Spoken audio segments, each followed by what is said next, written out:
नमस्कार दोस्तों, स्वागत है आपका न्यूज़ टाइम के इस अंक में। क्या नीतीश बाबू अपने बेटे निशांत कुमार को राजनीति में ला रहे हैं? अगर ला रहे हैं तो बुराई भी क्या है?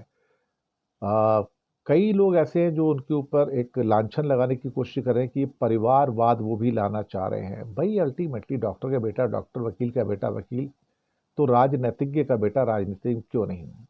कई किस्म के बयान हैं और उसमें प्रशांत किशोर का कहना है कि अगर वो आते तो ठीक है, ऐसे परिवारवाद क्यों कहो?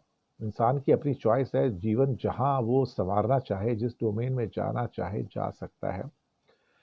और परिवारवाद के चेहरों के रूप में लालू प्रसाद को देखा जाता है कि उनके बेटे बेटियां सब आगे हैं, तो क्या नीतीश बाबू वही करेंगे जो लालू प्रसाद यादव करते आए हैं? लेकिन कुछ लोग कहते हैं कि नीतीश कुमार की जो हेल्थ है वो ठीक नहीं है, तो निशांत अगर आते हैं तो पार्टी को बल मिलेगा उससे।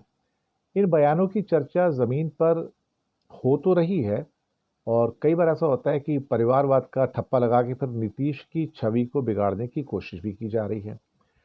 कई बार वो विजय सिन्हा और जो सम्राट चौधरी हैं, जो कि खास तौर से भारतीय जनता पार्टी के उप मुख्यमंत्री हैं, वो भी अपनी अपनी अपनी ढपली अपना राग गाते रहते हैं कि नीतीश नहीं बनेंगे, हम ही आएंगे, बीजेपी को ही अब लोग सपोर्ट करेंगे। लेकिन सवाल बहुत सारे हैं यहाँ पर कि अ, क्या हक नहीं है कि निशांत का वो आ सकें?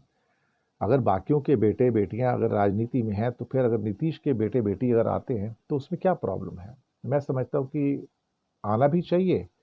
और अगर वो सशक्त होती है पार्टी, उससे ऊपर उठती है तो ठीक भी है। वैसे भी भाजपा के जो सबसे करीबी है संजय झा, उसको जेडीयू ने अपना अध्यक्ष भी बना के रखा हुआ है। तो बीजेपी के साथ जो नाता है वो तो ठीक ठाक है। कुछ लोग कहते हैं कि वो पलटू मार है, कब फिर छोड़ के आरजेडी के साथ चले जाए। तो मुझे लगता नहीं कि ये ऐसी कोई स्थिति आएंगी जहां पर नीतीश बाबू फिर से आरजेडी के साथ जाएंगे। मीडिया के अंदर बहुत सारे विश्लेषक हैं जो रोज अपनी कहानी गढ़ते रहते हैं कि नीतीश पलटी मारेंगे, खेल होने वाला है, अब बस समझो घड़ी आ गई, कुछ होने जा रहा है। लेकिन मुझे लगता है कि ये ऐसा कुछ भी नहीं है। ये सिर्फ कयास हैं, स्पेकुलेशंस हैं। और सोशल मीडिया में भी स्पेकुलेशंस की कमी नहीं है, जो लोग हैं इस किस्म की बातें करते हैं। पर मुझे नहीं लगता है कि कोई भी ऐसी चीज़ है जिसको हम ये कह सकें कि वो राजनीति में आएंगे तो उसके ऊपर कोई आपत्तिजनक बात होनी चाहिए। और देखते हैं कि नीतीश की छवि को शायद बिगाड़ने की कोशिश हो सकती है उसके अंदर की। अगर वो आते तो फिर परिवारवाद का ठप्पा लग जाएगा उसके ऊपर। लेकिन मैं समझ के चलता हूँ कि बिहार की राजनीति में परिवारवाद का कोई वो अकेले चेहरे नहीं होंगे।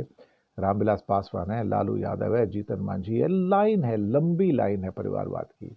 और ठीक है, इट्स ओके। निशांत आते तो स्वागत है, जेडीयू को मजबूती मिलेगी, बल मिलेगी आगे। एक नई दिशा देने में नौजवान के हाथ में अगर सत्ता आती है या कुछ पद आता है तो बुराई क्या है? तो निशांत का भी स्वागत है। जी, शुक्रिया आपका।